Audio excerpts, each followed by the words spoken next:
बहुत बहुत धन्यवाद। सर्वप्रथम माँ भारती को नमन करते हुए थोड़ा आप लोग जयकारा भी लगा दो। भारत माता की वंदे। बहुत बहुत धन्यवाद। आज सबको बहुत ज्यादा खुशी हुई। कौन सी टीम जीती, कौन सी सेकंड रही, इस बात की खुशी नहीं थी।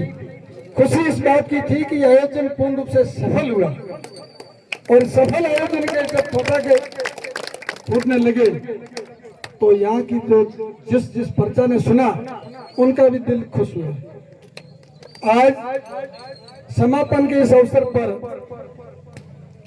मैं पधारे हुए सभी मेहमानों का दिल से स्वागत करता हूं और कल के समापन कार्यक्रम में आदरणीय चौथ विधायक आदिराम जी मेघवाल साहब, पूर्व जिलाध्यक्ष और बाड़मेर के पावर सेंटर से हमारे स्वरूप सिंह जी खारा साहब और भी अन्य अतिथिगण आए थे।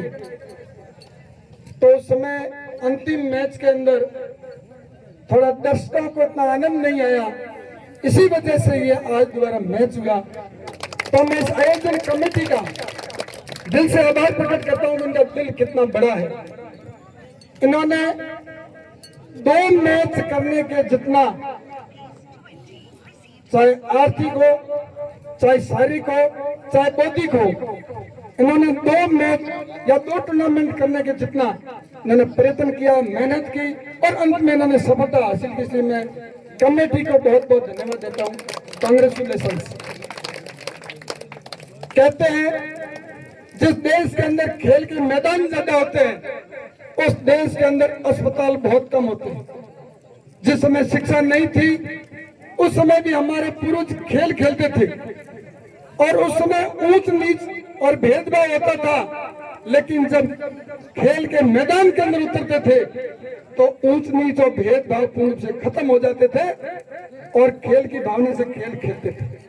आज जिस प्रकार ये खेल आप लोग खेल रहे थे और जिस प्रकार निर्णय का निर्णय सटीक था, सारे दर्शकों को बड़ा आनंद आया और खिलाड़ियों के अंदर जोश बढ़ता ही गया। ये भाव हमेशा हमारा रहना चाहिए, क्योंकि हम सबने एक ऐसी भूमि पर जन्म लिया है जो किसी समय के अंदर विश्व गुरु थी और भविष्य में विश्व गुरु बनने के नजदीक है। चाहे शिक्षा की तरफ से हो, चाहे वैदिक ज्ञान हो, हर क्षेत्र के अंदर भारत सबसे अग्रणी था। और मुझे आज वाजपेयी की वो पंक्तियां याद आती है कि भारत एक सिर्फ भूमि का टुकड़ा नहीं है, वो जीता जागता एक राष्ट्र पुरुष है। हिमालय भारत का मस्तिष्क है, दिल्ली भारत का दिल है, पंजाब और बंगाल 2 भारत की भुजाएं हैं, विंध्याचल कंठी है, नर्मदा कर्दनी है, पूर्वी घाट और पश्चिमी घाट दोनों भारत की जंगाएं हैं और कन्याकुमारी भारत के पंजे हैं। सागर भारत के पांव को पखारता है, सूर्य और चंद्रमा दोनों भारत की आरती उतारते हैं। ये सूरों की भूमि है, ये वीरों की भूमि है। और मैं चौटन की भूमि के लिए कहना चाहता हूं कि यह वंदन की भूमि है, यह अभिनंदन की भूमि है, यह तर्पण की भूमि है, यह अर्पण की भूमि है। इस भूमि के कंकर कंकर में शंकर है और बूंद बूंद में गंगा जल। इसलिए कहते हैं हम जिएंगे तो भी इसके लिए और मरेंगे तो भी इसके लिए। और मरने के बाद जब हमारी अस्थियां गंगा नदी में बहेगी तो कान लगाकर सुनना, एक ही आवाज आएगी, भारत माता की जय। ऐसी हमारी ये भूमि है। ये चौटन पांडवों की तपो स्थली है, पांडवों ने यहाँ तपस्या करी है और पांडवों की ये क्रीड़ा स्थली है जहाँ पर अभी आप खेले थे। और हमारी चौटन, बाहर से आने वाले मैं खिलाड़ियों को बताना चाहता हूँ कि सनातन धर्म के अंदर चौटन के सुइया धाम की जब सांप लगती है तो उससे ऊपर संसार के अंदर कोई ऐसा धाम नहीं है जिसकी सांप उससे ऊपर लगे। चौटन का डूंगरा सो परमेश्वरा और यहाँ कपालेश्वर महादेव और ऐसे ही हमारे बहुत सारे अन्य भी धार्मिक स्थल है जो पूरे भारत के अंदर सबसे आगे अग्रणी श्रेणी में आते हैं। इसी के साथ साथ आपको मैं बताना चाहता हूं कि ये चौटन की भूमि आध्यात्मिक शक्ति से कितनी आगे है। आप सबको पता होगा वीर विक्रमादित्य अपने राज्य के सुदृढ़ीकरण करने के लिए हिंगलाज माता के वहां जाकर के तपस्या करी, और जब हिंगलाज माता प्रसन्न हुई तो वीर विक्रमादित्य से कहा था कि मैं एक सूक्ष्म स्वरूप में आपके साथ चलूंगी, लेकिन आप पीछे मुड़ करके मत देखना। जब इस चौटन के पहाड़ पर रात्रि विश्राम वीर विक्रमादित्य जी ने किया, उस समय हमारी ये तपोस्थली पांडवों की और हमारी ये आध्यात्मिक भूमि इतनी शक्ति थी कि वीर विक्रमादित्य ने पीछे मुड़ करके देखा और मां हिंगलाज माता के सूक्ष्म स्वरूप ने कहा, मेरा उचित स्थान भारत के अंदर यही है, और वो स्थान हमारा वीरात्रा बना। वीर विक्रमादित्य के नाम से वीर, रात्रि विश्राम के नाम से रात्रा, इसलिए वीरात्रा जो पूरे भारत के अंदर प्रसिद्ध है। ऐसी हमारी ये चौटन की भूमि है।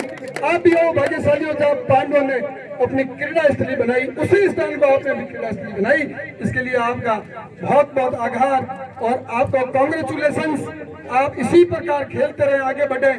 और यहाँ आए हुए युवाओं से मैं कहना चाहता हूँ कि हमारा वर्तमान में सबसे बड़ा अगर दुश्मन कोई है तो वो मोबाइल फोन है।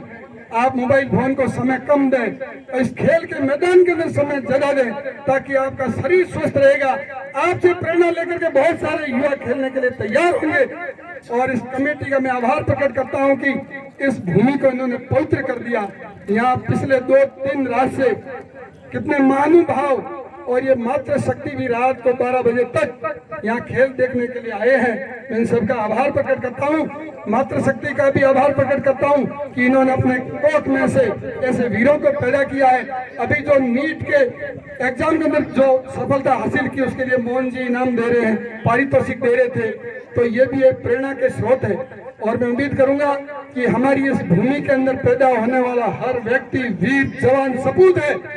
और इस भूमि के ऊपर चाहे 22 की भजोड़ हो, चाहे 1971 में हो, अलग अलग समय या सीमा पर बहुत सारे युद्ध हुए, लेकिन हमारा यहाँ जीने वाला हर एक व्यक्ति जामाज वीर के समान है। चाहे अकाल पड़े, चाहे कैसी भी परिस्थिति हुई, हमारा यहाँ का हर व्यक्ति पूरी कठिनताओं से लड़ते हुए आगे बढ़ा। और आप लोग सभी आए, हमारी भूमि की शोभा बढ़ाई।